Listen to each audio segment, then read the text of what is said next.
আজ রাখি পূর্ণিমা।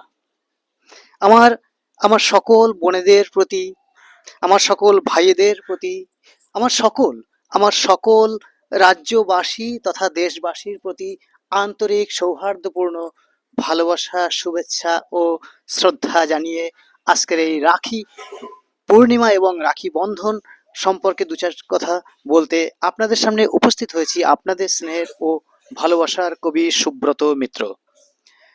তবে বক্তব্যের শুরুতে আমি অত্যন্ত গভীরভাবে শোক জ্ঞাপন করব আজকের যে এই গত কয়েকদিন ধরে আহ, নেপালে বন্যা দুর্গত মানুষদের কথা স্মরণ করে আমি গভীরভাবে শোক প্রকাশ করব। আমার আমার সম্প্রদায়ের, আমার ধর্মের অগণিত মানুষকে যেভাবে গণহত্যা করা হচ্ছে বাংলাদেশে, হ্যাঁ, আমি তাদের প্রতি গভীর গভীর শোক জ্ঞাপন করে আমি আমার আজকের এই পূর্ণ তিথিতে রাখি বন্ধন উৎসব সম্পর্কে নতুন করে ঐতিহাসিক ছবি ছবি প্রদর্শন রূপে আমি একটু কিছু কথা তুলে ধরতে চাইছি।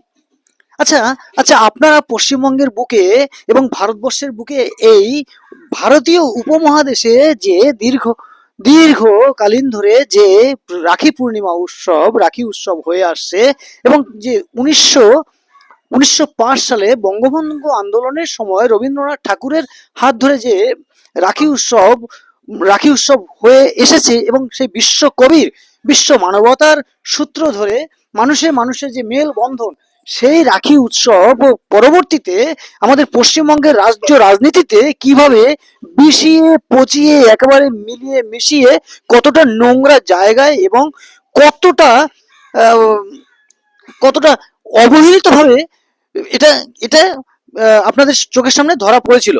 আচ্ছা, আমি পরিষ্কারভাবে বলতে চাইছি যে আহ, গত দেখুন আজকের এই পবিত্র দিনে আপনারা ভাবছেন যে পলিটিক্স এর কথা, কিন্তু বিষয়টা হচ্ছে পলিটিক্স এর কথা নয়। এটা আমরা দেখে এসেছি এবং কোনটা আমাদের জীবন থেকে ডিলিট করব এবং কোনটা অ্যাকসেপ্ট করব সেটা আমাদের ভাবার বিষয় এবং আমাদের পরবর্তী প্রজন্মকে এগুলো দিতে হবে। আমরা এই সদ্য যে সরকার, পশ্চিমবঙ্গ সরকার, যে প্রাক্তন সরকার তৃণমূল কংগ্রেসের আমলে আমরা কি দেখেছি বলুন তো? সরাসরি সরাসরি এই রাখি উৎসবকে নিয়ে একটা নোংরা প্রচার এবং রাজনীতি। হ্যাঁ, হ্যাঁ, রাখি উৎসব যেটা আমাদের বিশ্বকবি রবীন্দ্রনাথ ঠাকুর যে ভাবধারায়, যে ভাবনার আঙ্গিকে তৈরি তিনি প্রচার করেছিলেন, মানুষের মধ্যে যে মানুষের মানবতা, বিবেক, দায়বদ্ধতা সমস্ত কিছু প্রচার পাক, সেইটা সেই দিনে প্রাক্তন মুখ্যমন্ত্রী মাননীয়া মমতা বন্দ্যোপাধ্যায়ের সরকার এবং তার নির্দেশে রাখি, হ্যাঁ, হাতের যে রাখিটা আছে না, সেই রাখির মাঝে তার ছবি লাগিয়ে প্রচার করতেন। হ্যাঁ, আমার বক্তব্য যারা শুনছেন এবং আগামীতে শুনবেন, আপনাদেরও হয়তো কেউ কেউ সেই রাখি পড়তে বাধ্য হয়েছিলেন। এটা শুধু রাখি উৎসবকে নিয়ে একটা কথা বলে গেলাম। বিগত দিনগুলোতে তার আগের যে 35 বছরের 34 বছরের যে বাম সরকারটা ছিল, তারা তো এক প্রকার কখনো নাস্তিক, কখনো বাধ্যবাধকতায় মানুষকে সহ্য করতে পারতেন না। যেটা হলো, ওনারই দলে সুভাষ চক্রবর্তী বলে একজন নেতা ছিলেন, তাকে কিন্তু তারা অনেক সময় সহ্য করতে পারতেন না। কিন্তু অর্থাৎ মানে কারণটা হচ্ছে তিনি মনে প্রাণে সনাতনী, মনে প্রাণে হিন্দুত্ব, তার ধর্মীয় কার্যকলাপ, পুজো আশ্রা করতেন। কিন্তু তার দলের লোকেরা কিন্তু তাকে এই জায়গায় দাঁড়িয়ে অনেক সময় সহ্য করতে পারতেন না। এটা গেল একটা আলাদা চ্যাপ্টার, কিন্তু ইনক্লুড হয়ে যাচ্ছে বলে বলতে বাধ্য হলাম। আচ্ছা, আমি এই রাখি উৎসব যেহেতু জাতীয় মানবতা, রাষ্ট্রীয় মেলবন্ধনের একটা প্রসঙ্গ এসে যাচ্ছে। হ্যাঁ, শুধু আজকের রাখি বন্ধন কিন্তু শুধু ভাই বোনের জায়গাতে নেই। বিশ্বকবি রবীন্দ্রনাথ ঠাকুর কিন্তু একটা মানে মানুষের মধ্যে বন্ধন তৈরি করার জন্য এই রাখি উৎসব তৈরি করেছিলেন। যদিও আমাদের সনাতন পন্থা অনুযায়ী আমরা ভাই বোনের একটা বিশেষ দিন হিসেবে এটাকে পালন করে থাকি।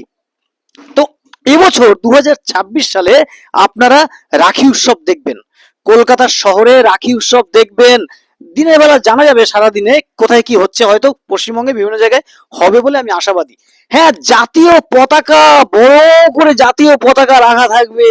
হ্যাঁ, যেখানে যাদবপুর ইউনিভার্সিটি, যাদবপুর বিশ্ববিদ্যালয়ের সামনে এবং যাদবপুর বিশ্ববিদ্যালয়ের ভিতরে যে এই গত সপ্তাহে বিশৃঙ্খলতা তৈরি হয়েছে, ভারত বিদ্বেষী, ভারত বিরোধী স্লোগান উঠেছে, সেই যাদবপুর বিশ্ববিদ্যালয়ের সামনে দেখুন 2026 সালে কেমন রাখি বন্ধন উৎসব তৈরি হচ্ছে, রাখি বন্ধন উৎসব পালিত হচ্ছে। এটা হচ্ছে রাষ্ট্রবাদী মানে সরকার এবং শাসন ব্যবস্থা। এটা হচ্ছে দেশপ্রেমিক মনোভাবের একটা ইঙ্গিত এবং বার্তা বহন করা। এটাকেই বলে গণতন্ত্রের এবং মানবতার সরকার। হ্যাঁ, এখান থেকে শিক্ষা নিন বিগত দিনগুলোতে যারা 50 বছর এবং তার আগেও এবং কংগ্রেসের, তারাও একটু শিক্ষা নিন যে কোনটা কালচার আর কোনটা শুধু নোংরা রাজনীতির প্রচার। আমি খুব গর্বিত, খুব আনন্দিত, খুব আপ্লুত যে এই আমাদের ভারতীয় সংস্কৃতি ধীরে ধীরে হঠাৎ ম্যাজিকের মতো আমরা এই 2026 সালে ভোটের ফলাফলের পর থেকে পশ্চিমবঙ্গের মানুষেরা, বিশেষ করে আমরা তো অন্যান্য রাজ্যে শুনেছি যে উত্তরপ্রদেশে যোগী আদিত্যনাথের, ওখানকার মাননীয় মুখ্যমন্ত্রী যোগী আদিত্যনাথের যে রাজ্যে এই ঘটছে, এই হচ্ছে, এবং অন্যান্য রাজ্যে, কিন্তু পশ্চিমবঙ্গে যে আমরা হিন্দুরা, আমরা এই বাঙালিরা যে আমরা আমাদের পুরনো সংস্কৃতি ফিরে পাবো, আমরা আমাদের সেই হারিয়ে যাওয়া যে দৃশ্যগুলো আবার এবং মনে প্রাণে উজ্জীবিত হয়ে নিজেদের মতো করে নিজেদের ধর্মীয় সংস্কৃতি সব পালন করতে পারবো, এটা আমাদেরকে ভাবাচ্ছে। এজন্য আমি একজন নাগরিক হিসেবে, আমি একজন সনাতনী এবং হিন্দু হিসেবে এই সরকারের প্রতি আন্তরিক কৃতজ্ঞতা জ্ঞাপন করছি। হ্যাঁ, ধন্যবাদ পশ্চিমবঙ্গ সরকার, ধন্যবাদ ভারত সরকার, ধন্যবাদ আমাদের বর্তমান মুখ্যমন্ত্রী মাননীয় শুভেন্দু অধিকারী মহাশয়, ধন্যবাদ। খুবই ভালো লাগছে। হ্যাঁ, যারা এই শেকু মাকু এবং দেশ বিরোধী স্লোগান, ভারত তেরি টুকরে হোঙ্গে, ইনশাল্লাহ ইনশাল্লাহ, আরো অনেক কিছু, আর যাদবপুর ইউনিভার্সিটির ভিতরে যারা যারা যা যা লিখে রেখেছেন, যেগুলো নিয়ে বর্তমানে মিডিয়ায় চর্চা হচ্ছে, তারা দেখুন দেখুন। আর যারা এখন যারা বাবা মা আমার মতো বয়সে, তাদেরকে অনুরোধ করব যে জেনজিস, যাদের জেনজিসকে মিসগাইডিং করে যে ভারত বিরোধী যে কাজকর্ম চলছে, তাদেরকে ফিরিয়ে আনুন। হ্যাঁ, আমি আমার সন্তানকেও বোঝাবো, আমার ছেলেপুলেকে বোঝাবো, আমার আশেপাশের ছেলেপুলেকে বোঝাবো, তারা যেন ভারতকে ভালোবাসতে শেখে এবং কোন জায়গাটায় আমাদের মিস্টেক হয়ে যাচ্ছে তাদেরকে বোঝাতে পারছি না, সেই জায়গাগুলো আমাদেরকে বোঝাতে হবে। যাই হোক, বক্তব্য দীর্ঘায়িত করবো না। আজকে রাখি বন্ধন উৎসব আপনাদের সকলের খুব খুব ভালো কাটুক।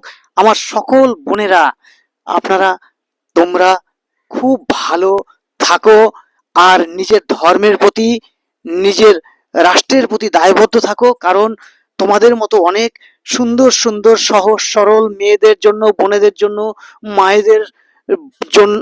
মায়েদের জন্য, তাদের সরল মনের জন্য ওই জেহাদিরা তোমাদেরকে ভালোবাসার নাম করে ছিনিয়ে নিয়ে চলে যাচ্ছে, পরবর্তীতে তোমাদের টর্চার করছে, তোমাদের অত্যাচার করছে, তোমাদের ধর্ম রূপান্তর করতে বাধ্য করছে।